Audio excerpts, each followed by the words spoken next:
Evelyn Brooks spent a lifetime building a home meant to protect her family, until the daughter she loved most tore it all apart.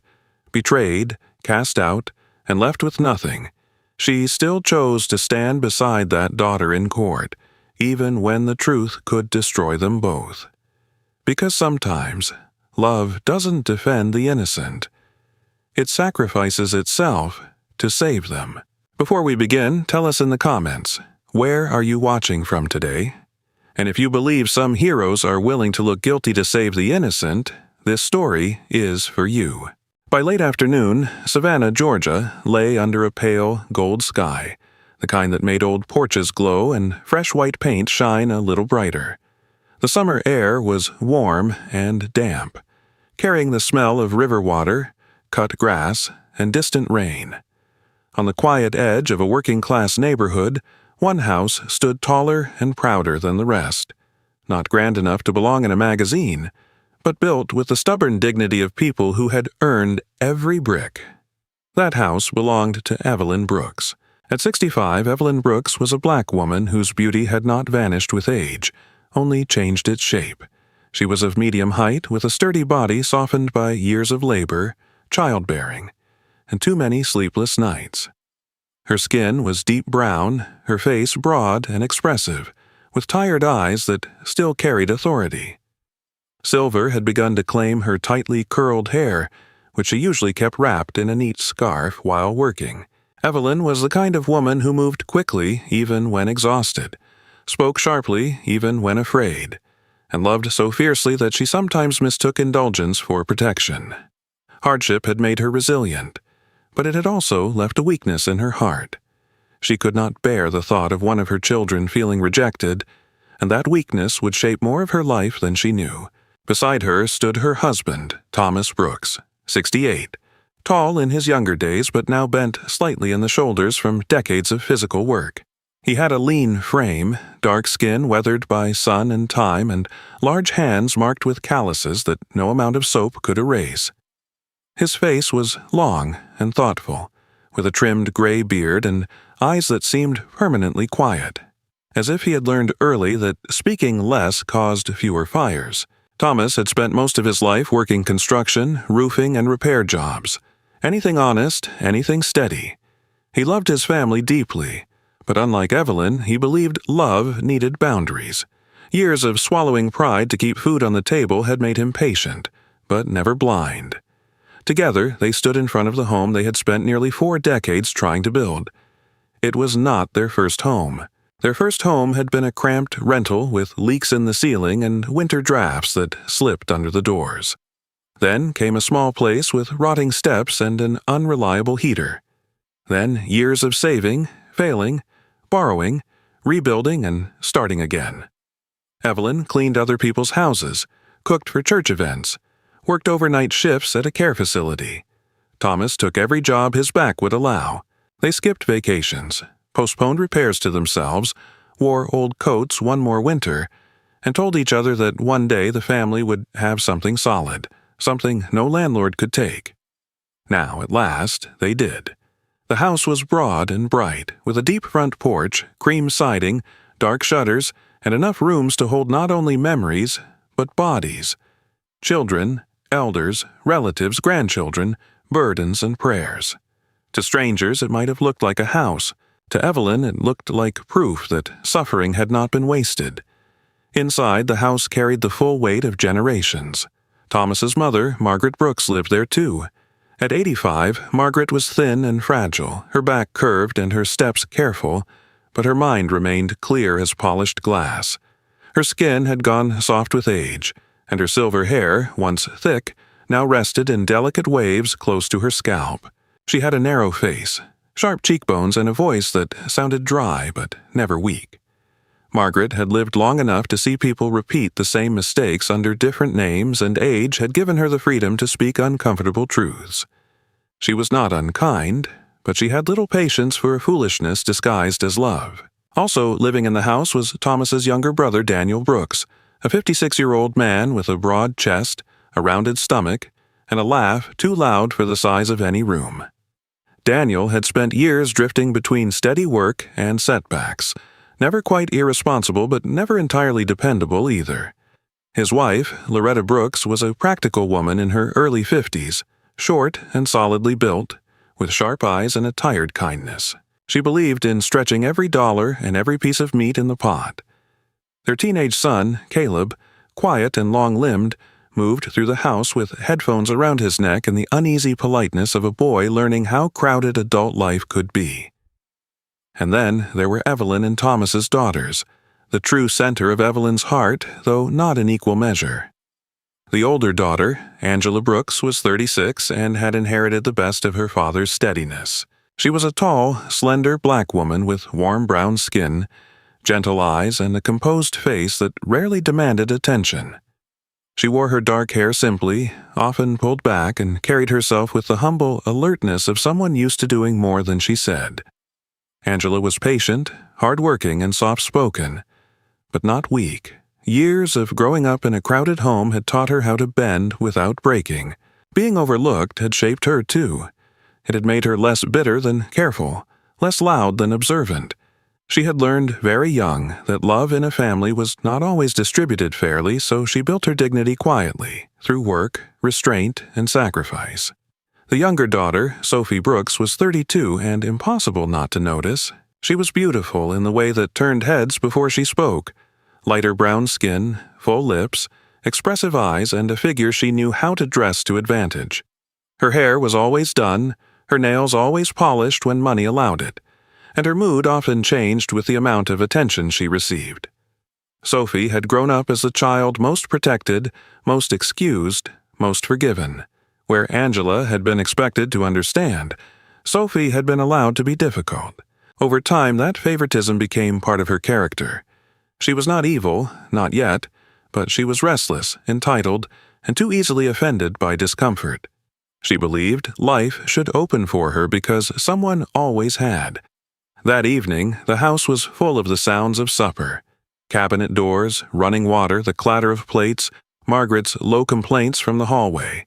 Daniel asking Caleb to set the table twice before the boy finally did it. Evelyn stood in the kitchen like a commander in an apron, checking the greens, turning the chicken, wiping a spotless counter only because motion calmed her. A knock came at the back door. Angela stepped in carrying a paper bag and the tiredness of someone who worked all day before visiting family at night. Behind her came her husband, David Miller.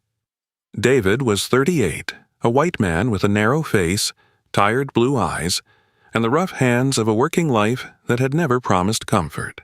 He was of average height, slim to the point of looking underfed in certain light.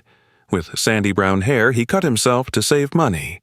His clothes were always clean, but worn. There was a quiet decency about him, the kind that did not announce itself. David worked 2 jobs, loading trucks before dawn and repairing appliances in the afternoon, and still spoke gently to people who had more than he did. Poverty had not made him bitter. It had made him disciplined. The insult of being considered not enough by Evelyn had wounded him, but never hardened him. "Evening, Mama," Angela said with a small smile. Evelyn looked up, softened for half a second, then noticed David behind her and straightened. "You didn't have to bring anything." Angela set the bag on the counter. "Just bread and some fruit. It was on sale." Thomas from the doorway said, "Then we're glad you did." David nodded politely. "Mr. Brooks?" "David," Thomas answered, with the warmth Evelyn rarely offered. No one mentioned the fact that Angela and David lived across town in a cramped, rented apartment with peeling paint and a landlord who fixed nothing on time. No one said aloud that they could barely afford their own groceries and still came bringing food. Angela never announced the help she gave. Once a month, sometimes twice if David had picked up extra shifts, she tucked a little cash into an envelope or paid a utility bill online before her mother even noticed. Evelyn always assumed the house kept itself standing through prayer and effort. Angela let her believe that. Sophie arrived later, and like many people who had never been made to wait for love, she entered as if the room should adjust to her. She wore a fitted cream blouse, expensive earrings, and perfume that reached the kitchen before she did. At her side was Ryan Cole, her husband. Ryan was 35, a successful black businessman with a calm, polished presence.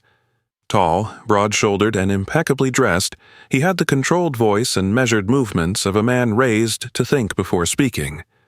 His skin was dark, his features clean and handsome, and his expression often unreadable. He came from money, not old Southern wealth exactly, but the modern kind built through real estate, finance, and careful reputation. Ryan was not arrogant, only accustomed to order.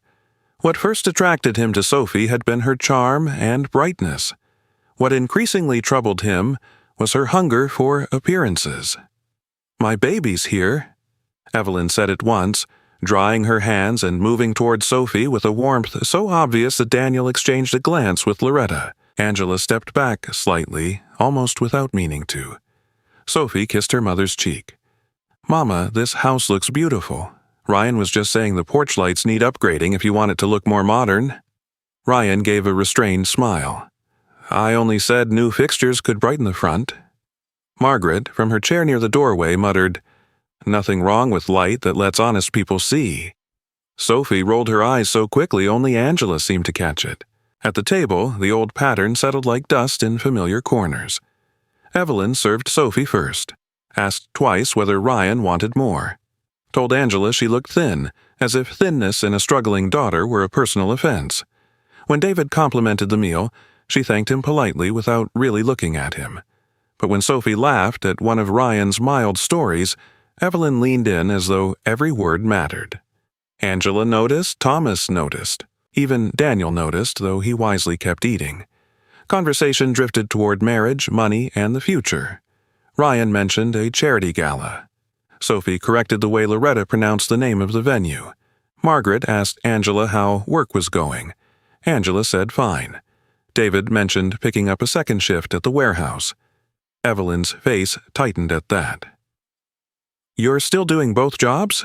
she asked, not with admiration, but disapproval. "That's no way to live." David answered calmly. "It's temporary." Sophie gave a faint laugh. "Some people call everything temporary when it lasts 5 years." The table quieted. Angela lowered her eyes, but Thomas's jaw tightened. Ryan turned to Sophie. "That wasn't necessary." Sophie lifted one shoulder. "I'm just saying." Angela smiled, though the effort showed. "We're doing all right." And she was. Not comfortably, not easily, but honestly. She and David had married against Evelyn's wishes because Angela had chosen character over security. Evelyn had wanted more for her eldest daughter, though in truth what she meant by more was money, polish, and someone she could brag about in church. When Angela married David anyway, Evelyn called it stubbornness. Thomas had called it courage. By dessert, the evening had become gentler on the surface, but the tensions remained beneath it. Sophie admired the dining room wall and suggested replacing the family photos with something more elegant. Ryan took a phone call on the porch. Margaret fell asleep in her chair. Daniel argued softly with Caleb about school, and Angela, while helping wash dishes, slipped a folded envelope beneath a stack of unopened mail near the refrigerator. Thomas saw it. He said nothing then, only placed one weathered hand over hers for a second.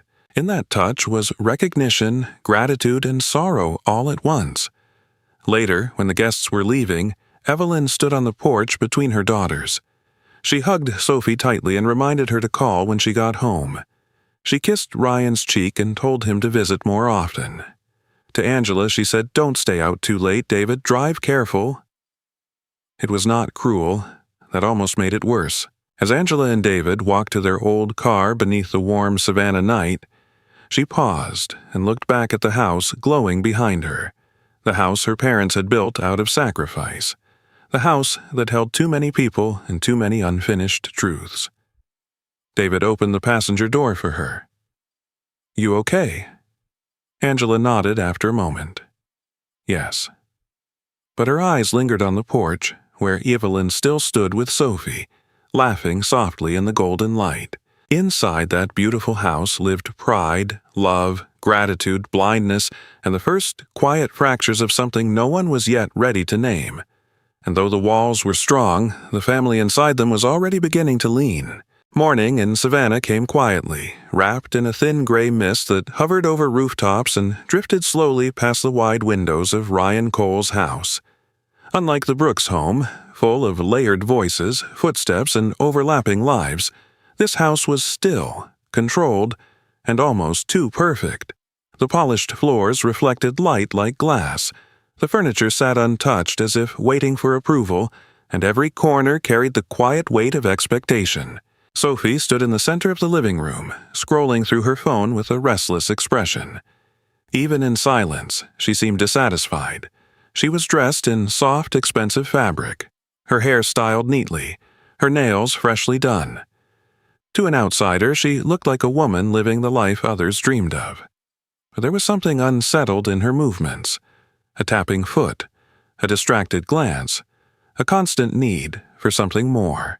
Sophie had grown used to attention, to movement, to being the center of something. And in this house, everything was calm. Too calm. From the hallway, Ryan Cole stepped into view. Ryan, as always, looked composed. His dark-tailored suit fit perfectly, his posture straight, his expression calm but not warm. His life had been shaped by discipline, raised by a father who believed success was measured by control, and a mother who valued reputation above comfort. Ryan had built his career with patience, precision, and careful decisions. He did not raise his voice. He did not act impulsively, and for a long time he believed marriage could follow the same logic. But Sophie was not something that could be managed. "You didn't come to bed last night," Ryan said, his tone even. Sophie didn't look up. "I wasn't tired." Ryan studied her for a moment. There was no anger in his face, only something heavier, something closer to disappointment. "You've been spending a lot lately," he added. That made her look up. "I'm your wife," Sophie said, her voice sharp but controlled. "Or is that a problem now?" Ryan exhaled slowly. "That's not what I said." But the conversation ended there. Not resolved, only paused, like many others before it. Sophie turned away, already bored, already irritated. The truth was, luxury had not satisfied her. It had only raised her expectations. What once felt like success now felt ordinary. What once impressed her now felt insufficient. And in that space of boredom, something dangerous had begun to grow. Across town, in a small, aging apartment building with peeling paint and narrow staircases, Angela Brooks stood in a modest kitchen barely wide enough for two people. The morning light came through a cracked window, soft and forgiving. The apartment smelled faintly of coffee and detergent. It was not beautiful, it was not comfortable, but it was real. Angela moved slowly, one hand resting gently on her stomach. She was pregnant. At 36, with years of quiet endurance behind her, this pregnancy felt like both a blessing and a responsibility she refused to fail. Her body had grown slightly softer, her movements more careful, but her eyes remained steady, grounded in a kind of strength that did not need recognition. David stood behind her, tying his work boots. He looked more tired than usual. The lines beneath his eyes were darker, his shoulders slightly heavier, but there was no complaint in him, only quiet determination. "You should rest more," he said softly. Angela smiled faintly. "And let you do everything?" David shrugged. "Wouldn't be the worst thing." She turned toward him, her expression gentle but firm. "We're doing this together." David nodded, stepping closer, placing a careful hand over hers on her stomach. For a moment, the small apartment felt larger than any house. Back in Ryan's home, the cracks were no longer invisible. Sophie had begun going out more frequently. Shopping trips, lunches that lasted too long, evenings that stretched into nights. She spent money carelessly, chasing excitement, chasing validation, chasing something she couldn't name. And then there was Marcus. Marcus Hale was a man in his late 30s. Tall, well-dressed in a way that suggested charm more than stability. His skin was a smooth, deep brown, his smile easy. his eyes always calculating behind a layer of warmth. He worked in what he described as private investments, though his explanations rarely held detail. Marcus had learned early that confidence could replace credibility if delivered correctly. He understood people quickly, what they lacked, what they wanted, what they feared. And Sophie, to him, was easy to read. "You deserve more than just comfort," Marcus told her one afternoon over coffee. "You deserve excitement." Sophie leaned back, intrigued. "And you think you can offer that?" Marcus smiled. "I think you've been settling for something that looks perfect but feels empty." It was exactly what she needed to hear. Ryan noticed the distance growing, even if Sophie believed she was hiding it. He began trying quietly, carefully, to pull her back. One evening, he canceled a business dinner and prepared a meal himself. It wasn't perfect, but it was effort. Another night, he suggested a trip, somewhere away from the city, away from routine. He even softened his tone, something that did not come naturally to him. "I don't want us to drift," he told her. But Sophie only heard control. "I'm not drifting," she replied. "I'm living." And in her version of living, Ryan had no place. The truth revealed itself not through confession, but through carelessness. A message left open, a call answered too late, a detail that did not align. Ryan did not confront her immediately. He watched, confirmed, waited. And when he finally spoke, it was not with anger, but with certainty. "Who is he?" Ryan asked one night, standing in the quiet living room. Sophie froze for a second. Then she laughed lightly. "You're being ridiculous." Ryan stepped closer, his voice still calm. "I'm asking you one time." The silence stretched. Sophie's confidence faltered, not completely, but enough. "It's not what you think," she said. Ryan's expression didn't change. "That tells me everything." There was no shouting, no breaking of objects, no dramatic collapse, only a quiet ending. The divorce process moved quickly. Ryan handled it with the same efficiency he handled everything else. Papers were filed, accounts were separated. Lawyers spoke in controlled voices. Sophie, for the first time, found herself outside a system she did not understand. Marcus disappeared. Not completely, but enough to leave her alone when things became inconvenient. And just like that, the life she had stepped into without effort disappeared with equal ease. One late afternoon, under a heavy Savannah sky threatening rain, Sophie stood once again in front of her parents' house. But this time, she was not alone. 2 small children stood beside her. The older one, a boy around 6 years old, had Ryan's calm eyes but Sophie's restless expression. His name was Ethan Cole, a quiet child who observed more than he spoke. The younger one, a girl about 4, clung to Sophie's hand with uncertainty. Her name was Lily Cole, small, fragile-looking, with wide eyes that searched constantly for reassurance. Neither child understood fully what was happening. They only knew something had changed. Sophie knocked. Inside, Evelyn hurried to the door. When she saw her daughter standing there, tired, shaken, but still her daughter, Evelyn didn't hesitate. "Oh, my baby," she whispered, pulling Sophie into her arms. She didn't ask questions. She didn't ask why. She didn't ask what had been lost.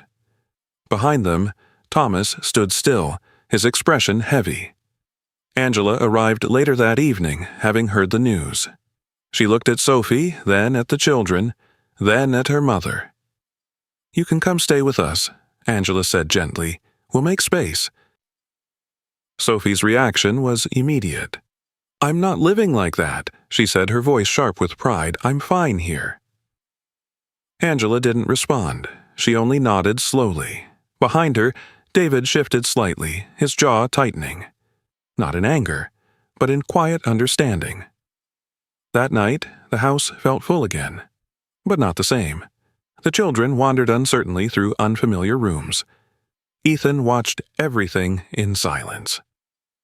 Lily asked questions no one answered clearly.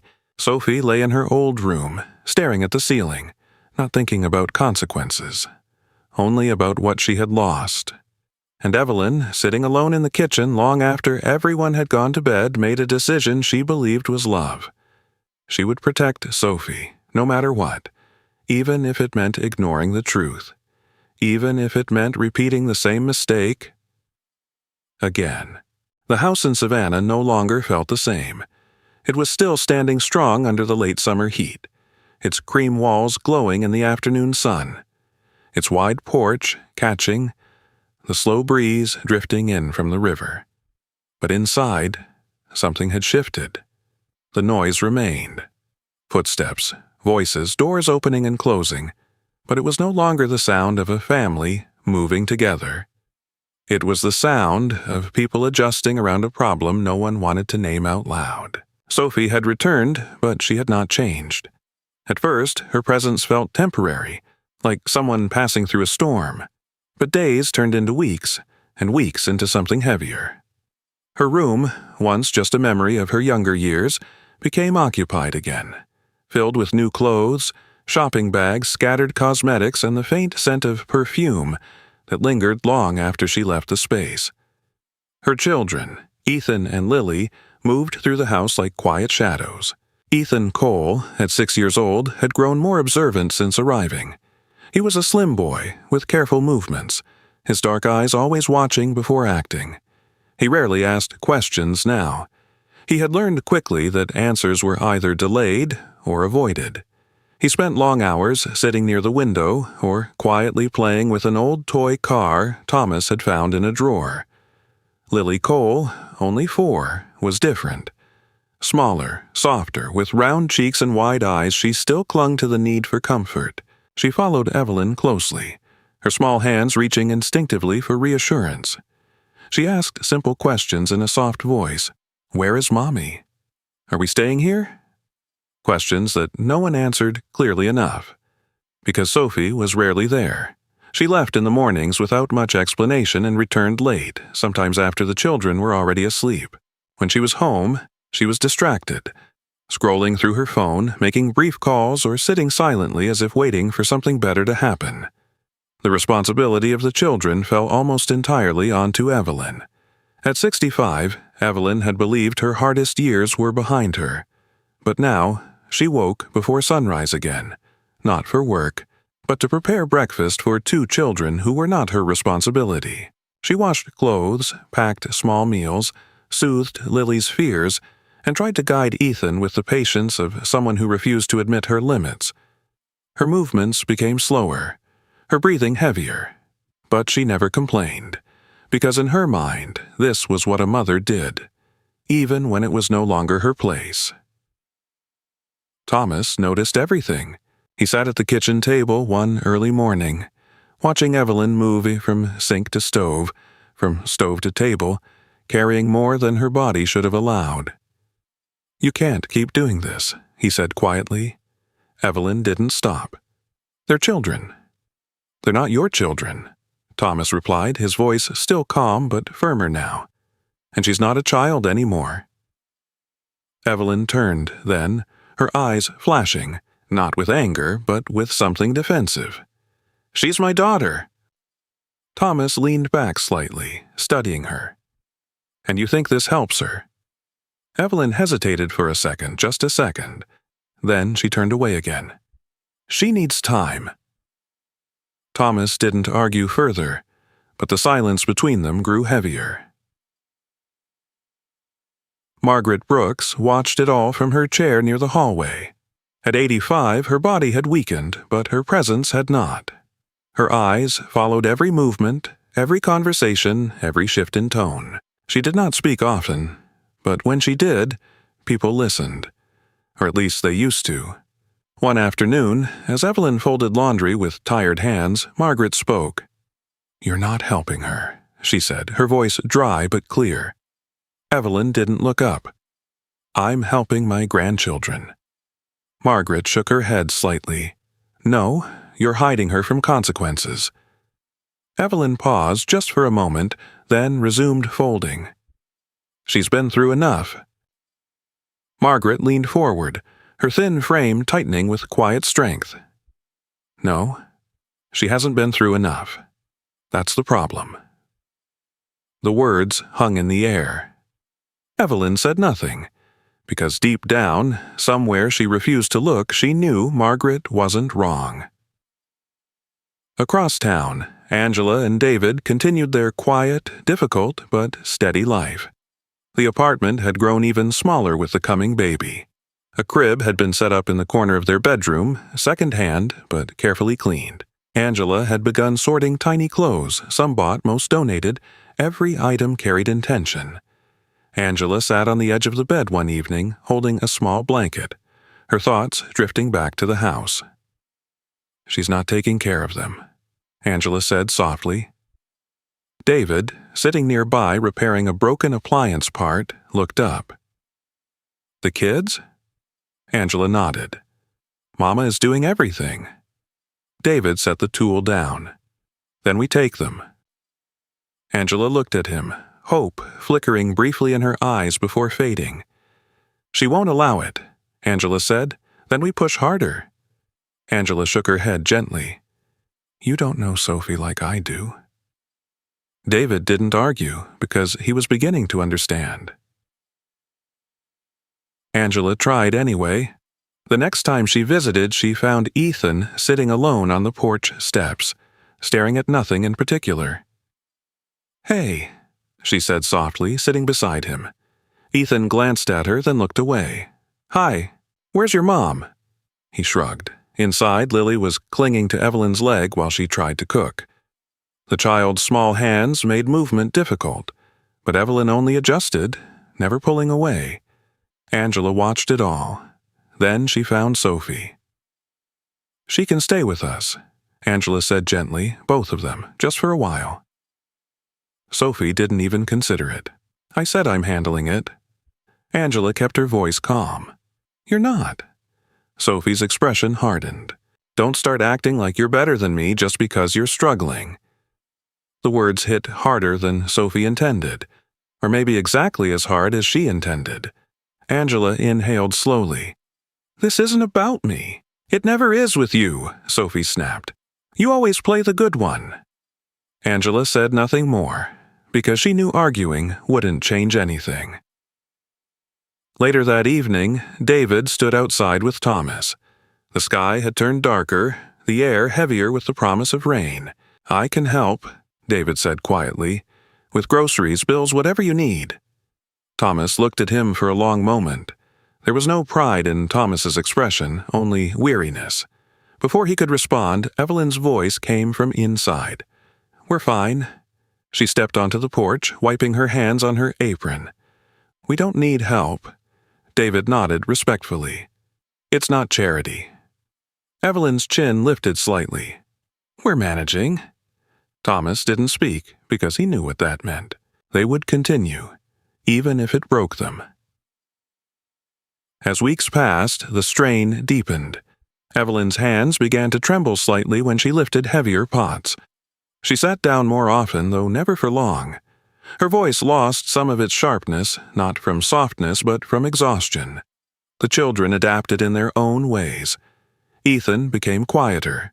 Lily became more clingy, and Sophie remained the same. One night, long after everyone had gone to sleep, Thomas found Evelyn sitting alone at the kitchen table. The lights were dim. The house was finally silent. "You're tired," he said. Evelyn didn't deny it, but she didn't admit it either. "I'm fine," she whispered. Thomas stepped closer, placing a hand gently on the table. "This isn't fine." Evelyn looked up at him. For a moment, something fragile appeared in her eyes, but then it disappeared. "I can handle it," she said. Thomas nodded slowly, not because he agreed, but because he understood something she didn't.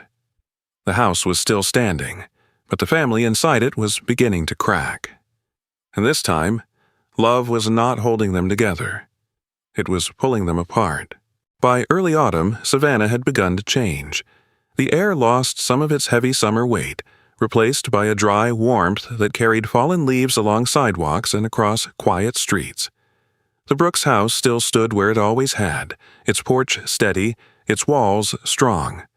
But inside, exhaustion had settled into every corner like dust no one had time to clean. And somewhere beyond that house, a decision was already being set into motion. Sophie had not slowed down. If anything, her restlessness had grown sharper, more desperate. The days at home bored her. The quiet routines, the children's needs, the tired rhythm of Evelyn's care, it all felt like a cage she refused to accept. She began leaving the house more often again, dressed well even when she had nowhere specific to go, as if appearance alone could restore the life she had lost. That was when Victor Hale stepped fully into her life. Victor Hale was a man in his early 40s, tall and lean, with smooth dark skin and a face that balanced charm with calculation. His hair was cut short and neat, his suits always well-fitted, though never extravagant enough to raise suspicion. His smile came easily, his voice low and persuasive. But what defined Victor was not his appearance. It was his ability to read people. He had spent years moving between cities, between deals, between identities, learning how to mirror what others wanted to see. To some, he was a businessman. To others, a consultant. In truth, he was something far more dangerous, a man who made a living out of other people's desperation. And Sophie, to him, was not just easy to read. She was predictable. You don't belong there, Victor said one afternoon as they sat in a quiet cafe, the kind of place where conversations felt private even when they weren't. Sophie stirred her drink slowly, her eyes distant. It's temporary. Victor smiled faintly. Temporary has a way of becoming permanent, if you let it. She looked at him then. And what's the alternative? Victor leaned back slightly, crossing one leg over the other. Opportunity. He said the word like it meant something more than it did. I'm working on something, he continued. Investment-based real estate, small business restructuring. Nothing flashy, but profitable if handled right. Sophie's interest sharpened immediately. I've seen people rebuild everything from less than what you have, Victor added. But they had to be willing to act. Sophie straightened slightly. I'm willing. Victor smiled again because that was all he needed. At home, the strain continued to grow unnoticed, or perhaps unacknowledged. Evelyn moved more slowly now, though she tried to hide it. Her hands lingered on the counter longer between tasks. She sat down more often, even if only for a moment. But she still woke early, still cared for Ethan and Lily, still filled the house with the kind of effort that no one had asked her to give. But no one had stopped her from giving either. Thomas watched, and this time, he paid closer attention to something else. Sophie's movements, the way she came and went, the way she spoke less about where she had been, the way her phone calls ended when someone entered the room. One afternoon, he noticed her sitting at the dining table with a stack of papers. What's that? Thomas asked, stepping closer. Sophie barely looked up. Just business stuff. Thomas frowned slightly. What kind of business? She waved a hand dismissively. Investment opportunity. You wouldn't understand. Thomas didn't react immediately, but something in his chest tightened, because he understood enough. Across town, Angela had begun to feel it too. Not through evidence, but through instinct. There was a quiet unease in her thoughts, something she couldn't fully explain. It came in small moments, when Sophie avoided eye contact, when Evelyn dismissed concerns too quickly, when conversations ended too soon. One evening, Angela sat at the small table in her apartment, going through bills while David repaired a second-hand appliance nearby. She's planning something, Angela said quietly. David glanced up. Sophie? Angela nodded. I don't know what, but it's not good. David wiped his hands on a cloth. Do you want me to look into it? Angela hesitated, then shook her head slightly. I'll talk to her first. But deep down, she knew Sophie wouldn't listen. Victor's plan unfolded slowly. Carefully, he never pushed too hard. He let Sophie come to him. Each meeting added a little more detail, numbers, projections, vague promises of return. He spoke in confidence, in potential, in just enough reality to feel believable. He never said anything outright false. He simply left out everything that mattered. "You need leverage," he told her one day. "Something to secure your position. Investors don't trust ideas, they trust assets." Sophie frowned slightly. "I don't have assets." Victor tilted his head. "Don't you?" The question lingered, and slowly, dangerously, the answer began to form in Sophie's mind. The conversation with Evelyn happened on a quiet afternoon. The house was unusually still. Margaret was resting. The children were asleep. Thomas had stepped out to run errands. Sophie sat across from her mother at the kitchen table, papers spread neatly between them. Evelyn adjusted her glasses slightly, her eyes scanning the pages without fully understanding them. "What is this?" she asked. "Just paperwork," Sophie replied smoothly, "for a small investment. It's going to help us get back on our feet." Evelyn frowned. "Why do you need me to sign anything?" Sophie leaned forward, her voice soft, reassuring. "It's just a formality. It shows stability. You know, family backing."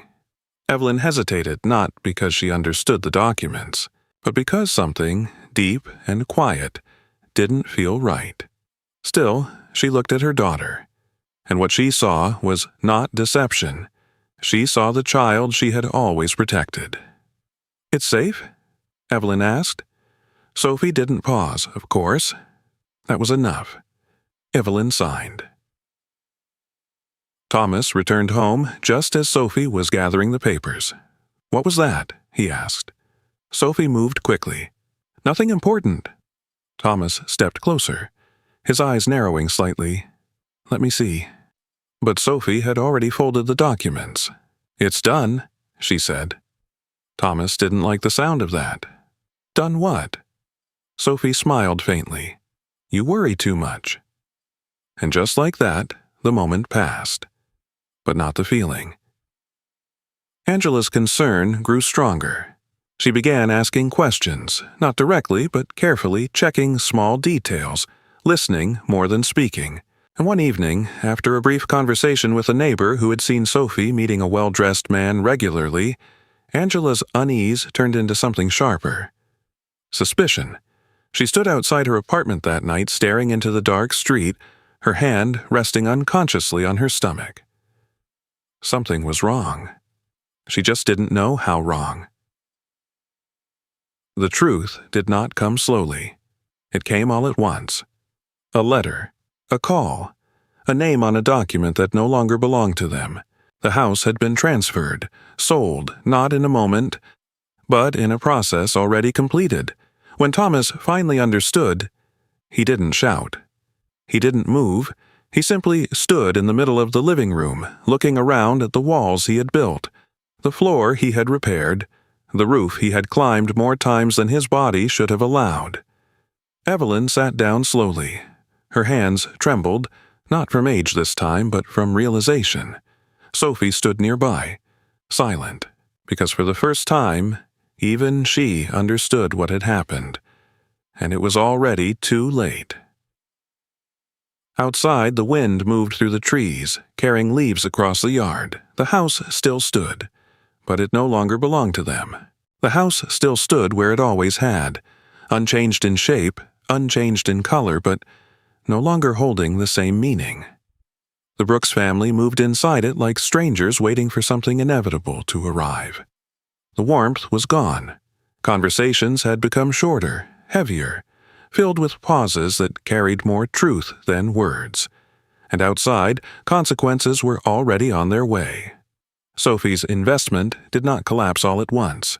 It unraveled slowly, quietly at first, missed calls, delayed responses, promises that stretched thinner each day. Victor Hale, the man who had once spoken with calm confidence, became harder to reach. His messages grew shorter, his tone less certain. Then, eventually, he stopped responding altogether. By the time Sophie realized she had been abandoned, it was already too late. The money was gone. And worse than that, her name was attached to everything. The first creditor arrived on a humid afternoon.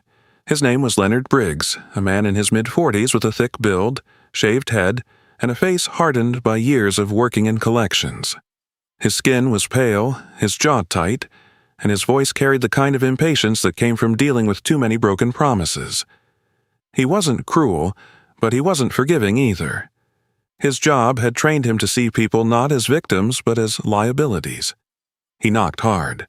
Thomas opened the door. "Looking for Sophie Brooks," Leonard said without introduction. Sophie appeared behind Thomas, her posture stiff. "Yes?" Leonard held up a folder. "You're behind on payments tied to a business agreement. We've tried contacting you." Sophie swallowed. "There's been a misunderstanding." "There's always a misunderstanding," Leonard interrupted, his tone flat. "You owe money, and we're here to collect." Evelyn stepped closer, her voice uncertain. "How much?" Leonard named a number.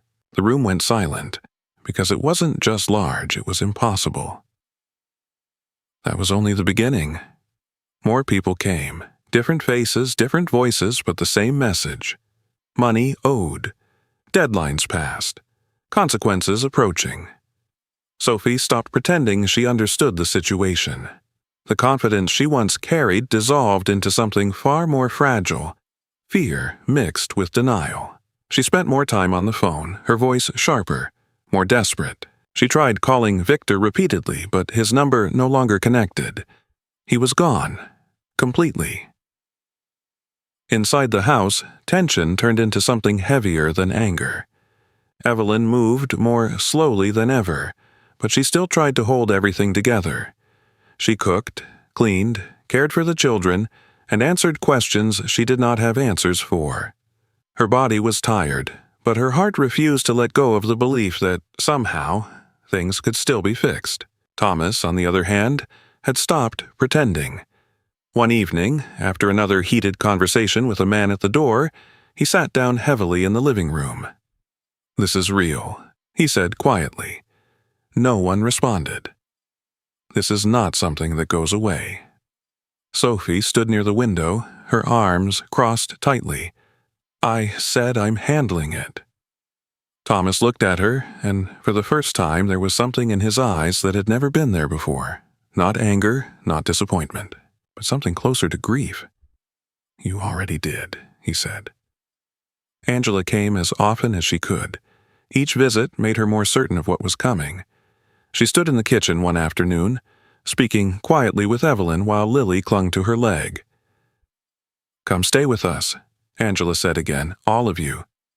Evelyn shook her head immediately. "You don't have space." "We'll make space." "You have a baby coming," Evelyn replied, her voice firm but tired. "You need to think about your own family." Angela's eyes filled, but she didn't argue, because she knew her mother wasn't wrong. David stood nearby, listening. Later, outside, he spoke quietly to Thomas. "We can figure something out," David said. "It won't be comfortable, but it'll be safe." Thomas nodded slowly, but safety, at that moment, felt like something already lost. The children had begun to understand more than anyone wanted them to. Ethan no longer sat quietly with his toys. He watched everything. Every argument, every raised voice, every stranger at the door. His small body seemed to shrink into itself, as if trying to take up less space. One evening, he spoke for the first time in days. "Are we in trouble?" he asked softly. No one answered. Lily, on the other hand, became quieter in a different way. She no longer asked as many questions. She stayed close to Evelyn, her small hand always reaching for something solid, something safe. Children didn't need explanations. They felt the truth before they heard it. The final moment did not arrive dramatically. It arrived out of exhaustion. Another visit. Another demand. Another threat of legal action. Sophie stood in the center of the living room, her breathing uneven, her thoughts racing without direction. The walls that once represented security now felt like pressure closing in. I can't do this, she said suddenly. No one understood what she meant. Then she turned to her parents. You have to leave. The words fell into the room like something unreal. Evelyn blinked. What? You have to go, Sophie repeated louder this time. All of you. Thomas stood slowly. This is our home. Sophie shook her head, her voice rising. Not anymore. It's not in your name. It's tied to everything. If they take it, if they come here. This is still our home, Thomas said again, but his voice had lost its strength. Sophie stepped forward, her eyes wild with desperation. You're making it worse, she shouted. I need control. I need space to fix this. Evelyn stared at her daughter, not in anger, not even in disbelief, but in something far more painful, recognition. This was the cost of the love she had given without limits. Tomas said nothing more. Because he understood something Evelyn was only beginning to feel. They had already lost the house. Now they were losing something else. They left that night, not with dignity, not with closure, just with what they could carry. Daniel and Loretta gathered their belongings in silence. Caleb helped where he could, his face pale, his movements uncertain. Margaret was guided carefully, her fragile body leaning heavily on Thomas's arm. Evelyn held Lily's hand for as long as Sophie allowed it. Then, even that was gone. They ended up by the river, on a narrow strip of land where broken wood and discarded materials had been shaped into something that could barely be called shelter. It was not a home. It was survival. The structure leaned slightly, its roof patched unevenly, its walls thin enough for wind to pass through. Inside, space was limited, but they made it work, because there was no other choice. Night came quickly. The air grew colder, and for the first time in decades, Thomas Brooks sat down with nothing left to fix. He lowered his head, and quietly, without sound, he cried. Evelyn sat beside him, her body exhausted, her heart broken. But even now, even after everything, she did not curse Sophie, she did not blame her, because in her mind, Sophie was still her child, and a mother's love, once given without boundaries, did not know how to stop. Behind them, the house still stood, bright, warm, belonging to someone else. The mornings by the river came cold now. Not the kind of cold that froze the ground, but the kind that settled into bones and stayed there. The makeshift shelter creaked with every shift of wind, its thin walls offering little protection. The Brooks family moved slower these days, each action measured, each word weighed. And then, one morning, the letter arrived. It was delivered by a man who did not look at them for long. A postal worker in his early 30s, average height, wearing a faded blue uniform and carrying the routine detachment of someone used to delivering both good news and bad without asking which was which. He handed the envelope to Thomas and left without questions. Thomas opened it slowly. His eyes moved across the page once, then again. "They're charging her," he said quietly. Evelyn didn't ask what it meant, because she already knew. The courtroom in Savannah stood in sharp contrast to the life they were now living. Tall ceilings, polished wood, rows of benches worn smooth by years of waiting and judgment. The air inside was still, controlled, carrying the quiet authority of a place where truth was supposed to matter. Sophie sat at the defendant's table. She looked different now. The confidence was gone. The sharp edges of pride had softened into something uncertain. Her clothes were simple, her posture smaller, her movements careful. Her beauty remained, but it no longer drew attention. It seemed almost out of place in a room that demanded accountability. Beside her sat Michael Carter. Michael Carter was a man in his early 50s, tall, composed, with a calm presence that seemed to settle the space around him. His skin was a deep brown, his hair closely cropped with strands of gray at the temples, and his eyes carried the steady focus of someone who had spent decades navigating the line between truth and defense. He wore a dark suit, perfectly fitted, and spoke in measured tones that rarely rose above what was necessary. Michael had built his career not by winning every case, but by understanding people, what they had done, and more importantly, why.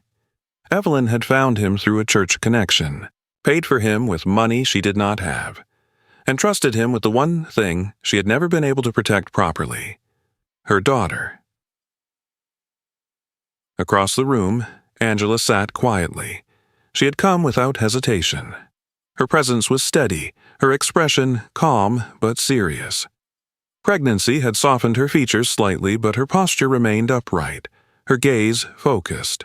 She was not there to defend Sophie blindly. She was there to speak the truth, even if it hurt. David sat beside her, his hands resting together, his face thoughtful. He did not belong to this world of polished arguments and legal language, but he understood something deeper than that. This was not just a trial. It was a reckoning. The proceedings began without drama. No raised voices, no sudden revelations. Only facts, documents, statements. Step by step, the truth unfolded. The investments, the signatures, the transfer of ownership, the money that moved through accounts that no longer existed. Victor Hale's name appeared again and again, at first as a partner, then as a missing figure, and finally as something closer to what he truly was: a manipulator, a fraud. Detective Laura Jenkins took the stand midway through the trial. She was a woman in her early 40s, tall, with a strong athletic build and sharp features that reflected both discipline and experience. Her blonde hair was pulled back tightly, her uniform pressed, her expression direct. Years in financial crime investigation had taught her to look beyond surface stories. She spoke clearly, without exaggeration, presenting evidence with a precision that left little room for interpretation. Victor Hale has been linked to multiple fraudulent investment schemes across 3 states, she explained. He targets individuals with access to assets but limited financial understanding. He builds trust, introduces opportunity, and disappears once control is established. Sophie listened without lifting her head, because for the first time, the story of her life was being told by someone else, and it sounded different, colder, clearer, more honest than anything she had allowed herself to believe. Victor was eventually brought in, not in person but through evidence. He had been arrested in another state just weeks earlier, caught attempting to repeat the same scheme under a different name. The courtroom shifted slightly at that, because it confirmed what many had already suspected. Sophie had not created the scheme, but she had carried it forward. When it was Angela's turn to speak, the room grew quieter. She stood slowly, her hands steady despite the weight of what she carried. "Tell us about your sister," Michael Carter said gently. Angela paused, not because she didn't know what to say, but because she knew exactly what needed to be said. "She's not a bad person," Angela began. Her voice was soft but clear. "She makes bad decisions, and she doesn't always think about who gets hurt." She glanced briefly at Sophie, then continued. "She was always protected, always forgiven, and I think she never learned where the line was." The words did not accuse, but they did not excuse either. Michael Carter built the defense carefully. He did not deny the facts. He did not attempt to erase Sophie's actions. Instead, he framed them. She was manipulated, he said, targeted, guided into decisions she did not fully understand. He paused. But she still signed the documents. She still made the choices. The honesty of it carried more weight than denial ever could. The judge listened, silently, attentively. Judge Harold Whitman was a man in his early 60s, tall, with silver-gray hair and a face shaped by years of measured decisions. His eyes were sharp, but not unkind, his voice steady, his presence controlled. He believed in the law, but also in the responsibility that came with interpreting it. When he finally spoke, the room held still. "This case," he began, "is not only about financial fraud." He looked directly at Sophie. "It is about responsibility. Sophie lifted her eyes for the first time. "Miss Brooks, you were not the mastermind. That is clear. You were used." A pause. "But you were also willing." The words landed without force, and yet they carried everything. Your actions caused harm, not only financially but to your family, to the people who trusted you. Sophie's hands tightened slightly. Judge Whitman continued, "The greatest mistake a person can make is not being poor. It is losing their sense of right and wrong in pursuit of something more."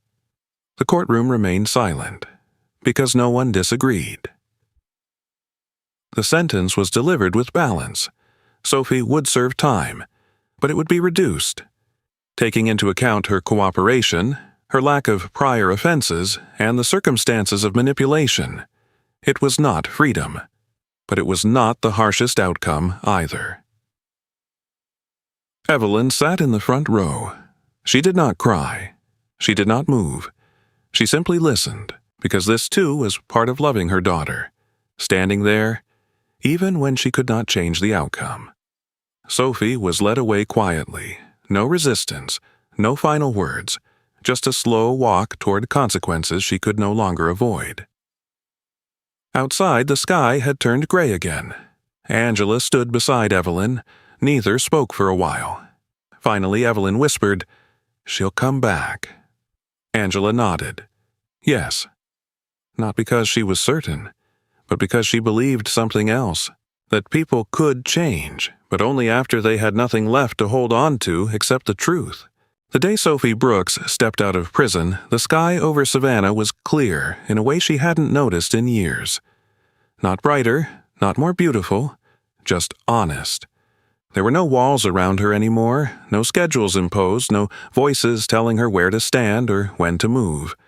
But freedom did not feel like relief. It felt unfamiliar, like stepping into a life she no longer knew how to live. She stood still for a long moment outside the facility, her hands slightly trembling, her eyes scanning a world that had continued without her. No one was there to pick her up, not because she was abandoned, but because she had asked them not to come. She didn't think she deserved it. The road back to the river felt longer than it should have. Sophie walked part of it, then took a bus, then walked again. With each step, the past felt heavier, not lighter. The closer she got, the more her breathing changed. Slower, tighter, uncertain. And then she saw it, the place where her family now lived. The structure leaned slightly toward the riverbank, patched together from scrapwood, old fabric, and effort that could not hide its fragility. It wasn't hidden. It wasn't protected.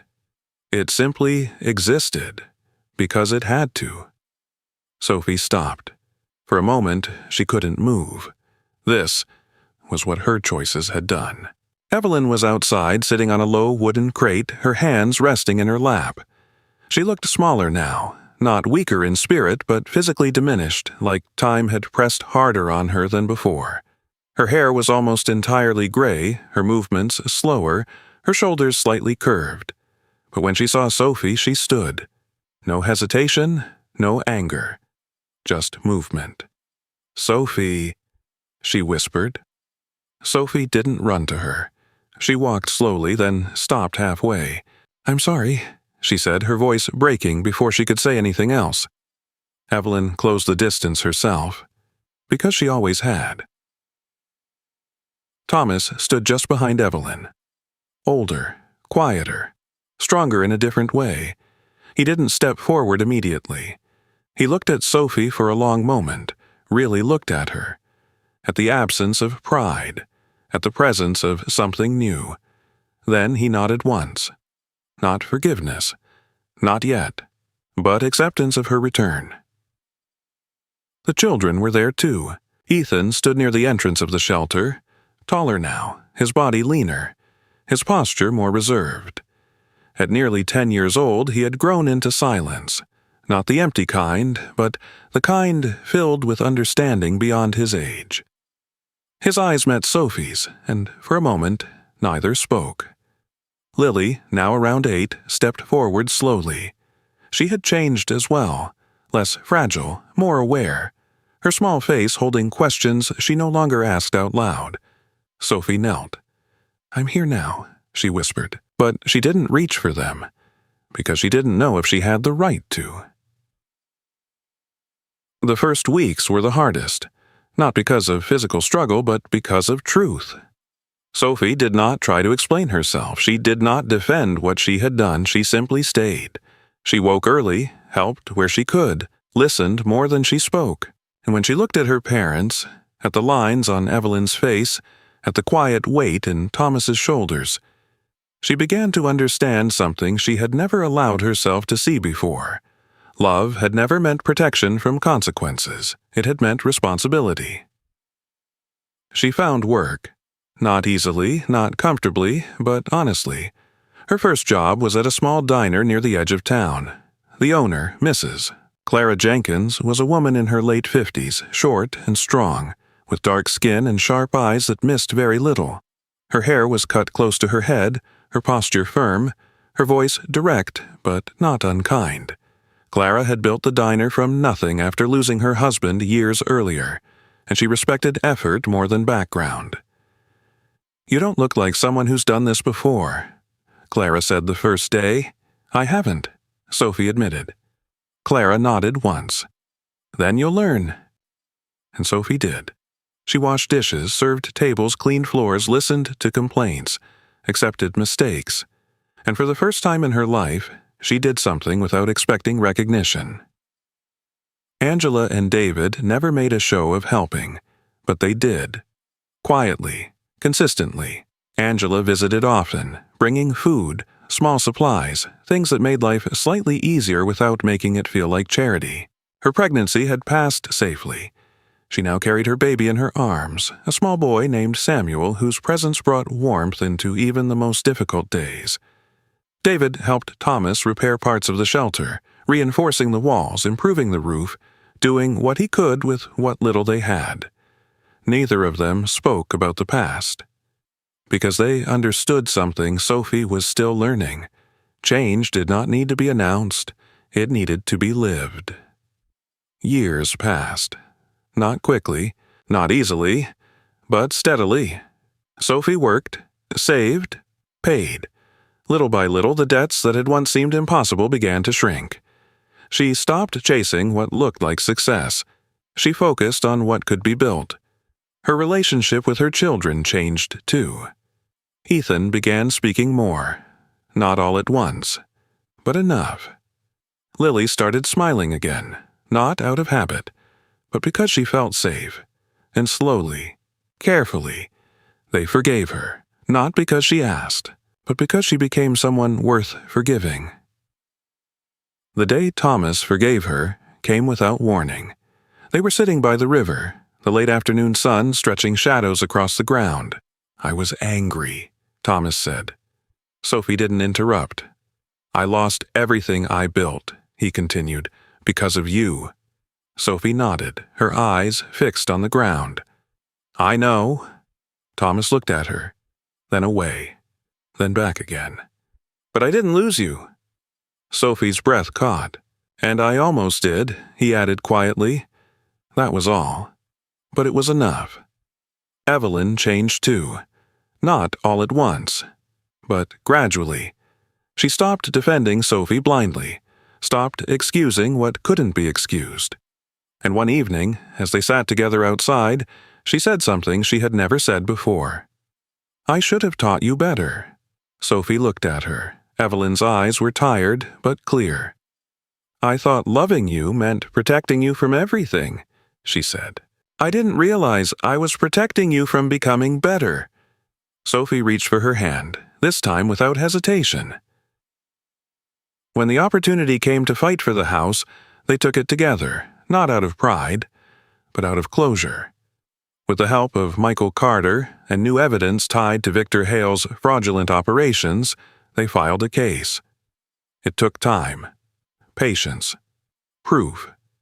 But this time, they were different, stronger, clearer, united. The day they won, no one shouted, no one celebrated loudly, they simply stood together. because the house they were getting back was no longer just a structure, it was a second chance. When they returned, the house looked the same, but they didn't. Evelyn stepped onto the porch slowly. Thomas followed. Angela, David, the children, all behind them. And Sophie. Sophie paused at the doorway, not because she was unsure, but because she understood. This time, she would not take anything for granted. She stepped inside. And for the first time in her life, she didn't feel like she belonged there because it was given. She felt like she belonged because she had earned her way back. The house was whole again, not because it had been restored, but because the people inside it finally were. The house was not just taken back. It became a place where broken hearts were finally healed. This story reminds us that the greatest losses in life are not always money or property. Sometimes the deepest loss is losing our sense of right and wrong, losing humility, losing the ability to see the people who truly love us. In everyday life, we may not face a courtroom or lose a house, but we all face choices. How we treat our family, how we respond to pride, how we handle temptation, and whether we take responsibility for our mistakes. Love is powerful, but love without boundaries can become harmful, and forgiveness is beautiful. But real change only begins when we accept the truth and choose to grow. Let this story be a quiet reminder. Be kind to the people who stand beside you when you have nothing. Do not take your family for granted, and never trade your values for temporary comfort. If this story touched your heart, please take a moment to share it with someone who may need it. Today, leave a comment and tell us where you are watching from, and if you believe in second chances and redemption. Type Amen in the comments. Do not forget to like this video and subscribe to the channel. Your support helps us continue bringing meaningful stories that can inspire change. May God bless you and your family with wisdom, strength, and peace.